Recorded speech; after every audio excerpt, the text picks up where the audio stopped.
We are finally doing one of the common upgrades. It is a cone filter. So I actually ordered myself a proper heat shield to block the cone filter off from the engine. I ordered it before Black Friday, about a week before Black Friday, and it's already February the next year. So I doubt I'm gonna get it. They keep on coming up with excuses. So what we're gonna do is we are just gonna install the cone filter now. So the reason why I'm in such a rush is because if you're new to the channel, you might not know the car is smoking. We are getting black smoke on the high RPMs and white smoke on the low RPMs. So we're only gonna try to see if we can solve the black smoke today. So here is a short video.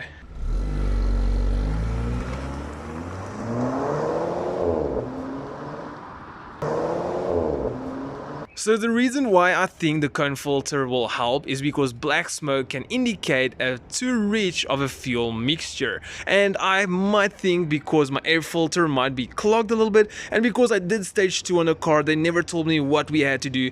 We only did a catalyst exhaust pipe over here.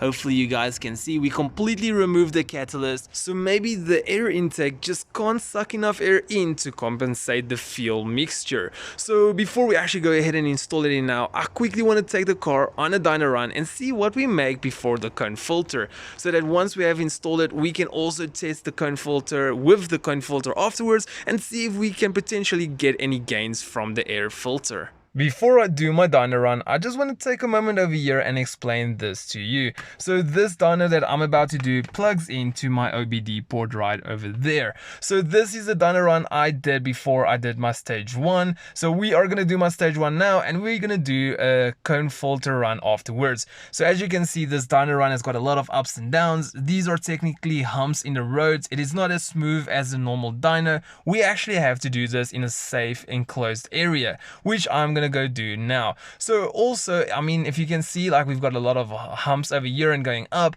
It could possibly be influenced by wind or anything, and this could be wind blowing against me or whatever the case is. So these dynos are not specifically so accurate, but it is going to give us a small indication if we have gained or not.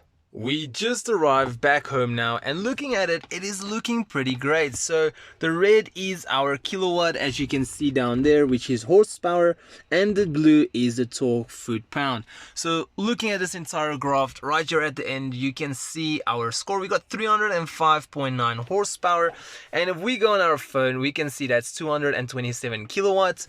And looking at the torque, it's 309.6, and if we quickly go all the way here, we can see that is about 413 Newton meters.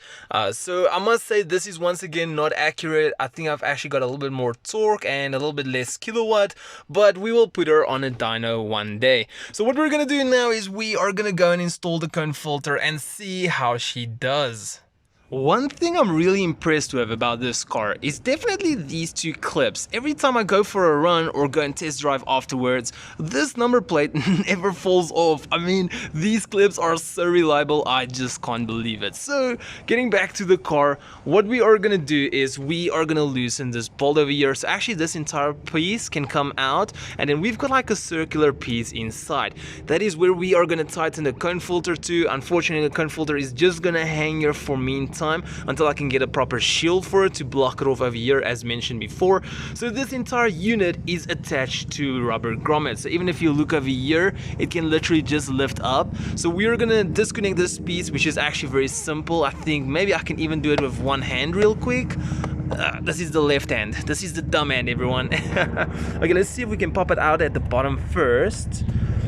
Come on, don't embarrass me now. Okay, we're gonna need to have two hands for it. So before we jump into this, I just want to tell you guys that on this vehicle I will be installing a revision D diverter valve and a blower valve next. The cone filter gives me a kind of a that I just don't typically like. I'll play it for you guys as well. I'll do a few sound clips. I just think a blower valve sounds much better, and the one I have will make it flutter. So I got my phone stand, my camera stand, let's get into it.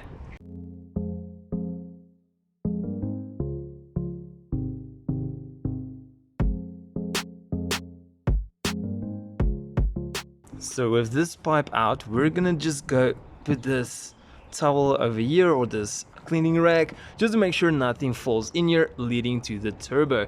So this entire unit should pop out, but before we're gonna pop it out, we are just gonna remove this MAF sensor cable over here. You just pull back and it should slide right out.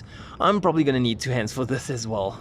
So as mentioned before, we are just gonna grab this air filter, wiggle our way up. And that was pretty easy. So this is how the air filter looks like. As you can see, there's the 2 rubber grommets and they go right in there. So I think I'm gonna clean up there first before we go and install the cone filter.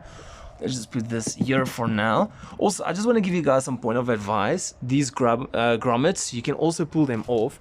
So it's recommended for you, if you want to put it back, maybe to pull them off first, press them in here, and then put in the air box. I just think it's much easier than just trying to shove the entire thing in. So what we're gonna do now is we are gonna remove this piece. So here is the MAF sensor. It is really important to install it back in.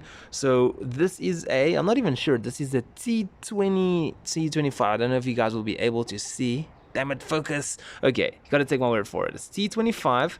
So we're just gonna go ahead and take this out.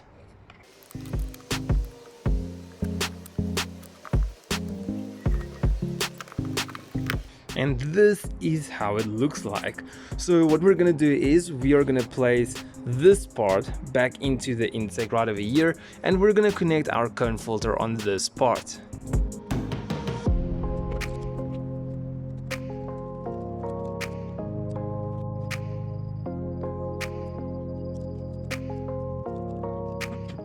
So it is in.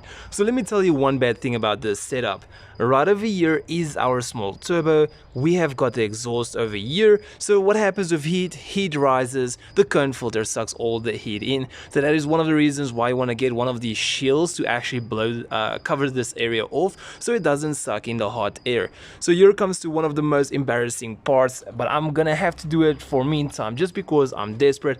I'm just gonna take a few cable ties, actually take it around here and this bar at the bottom just to hold the air cone, the cone filter down, just for meanwhile until I can get my heat shield.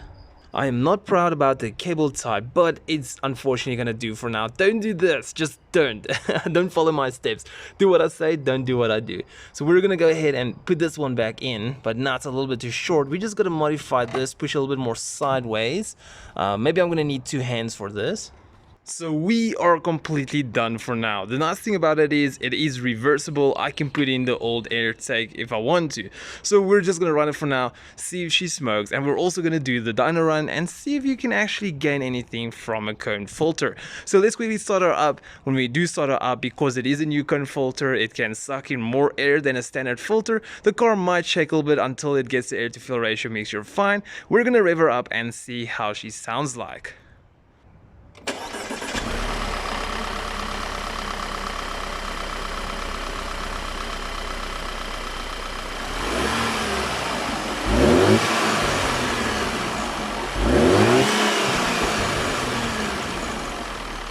I was so hyped, I quickly went around the block just to find out how she sounds like, how she feels like. Straight away, I can tell you that it feels like she is idling softer. Like, usually the car was, the engine itself was very loud. Now the engine is very soft, but the exhaust is a little bit louder, which is obviously great. I do have got a nice blow off, like a tss. But once again, I'm going to be installing a blow valve. I didn't like it too much. I did notice one thing. It sounds like I have a boost leak. I'm going to have to go and check up on that, make sure everything I did was tight. Even before I did the actual box, the air box, it sounded like I had a boost leak. I've already removed the intercooler on a previous, I wanted to make a video about it, but I never did. And the intercooler was fine. It didn't had any boost leaks, because now if I do accelerate, I hear 2 kind of whistles that is not at the same frequency. It's indicating most likely I have a boost leak. So what we're gonna do is we are gonna go take this car for a dyno after I charge the phone, because my phone is about to die. We are back. It is the following day. Yesterday my phone's battery went flat, the laptop went flat, and it started to rain, so we couldn't continue. But we are back. We are gonna do the after dyno, so let's go ahead and do it real quick. We just arrived from our run. We're gonna go ahead, we're gonna switch the car off, and we are gonna move our seat a little bit back so that we can get the laptop over here and see our new results. Looking at it, we got 308.4 horsepower. Previously, we had 305.9, so we got 2 point something horsepower of gains. And then for our torque, we had 329 foot-pound of torque, and previously we had 309.6. But I am not gonna take the word for the previous run's torque. It could have been anything. It could have been wind blowing against me, or maybe just the temperature that has been slightly changed. But I must say, with the cone filter, I can definitely feel that it is pulling a little bit more. Maybe it's just because of you can hear the suction of the air, so it's all like a placebo effect. You just think, oh, that the car is faster because it's making better noise. I want to take a moment quickly and explain this graph to you. So usually with a torque gain graph, it will go shot up all the way, it will go straight and start dropping, going past your kilowatt. So the reason why it is actually going up with the kilowatt is that this car is a DSG. So if I had to go put my foot to the floor, the car will actually gear back. So I gotta babysit it the entire way through till I can put my foot all the way down just to make sure the car doesn't gear back. So that is why we are having this slope over here. So I will place the car on a dyno one day and just get some accurate results, but this is at least something we can work off, and there is a slight improvement. I think that the cone filter installation was a success. So what I'm gonna do is I'm gonna add a after video of the car pulling away to see if it still smokes.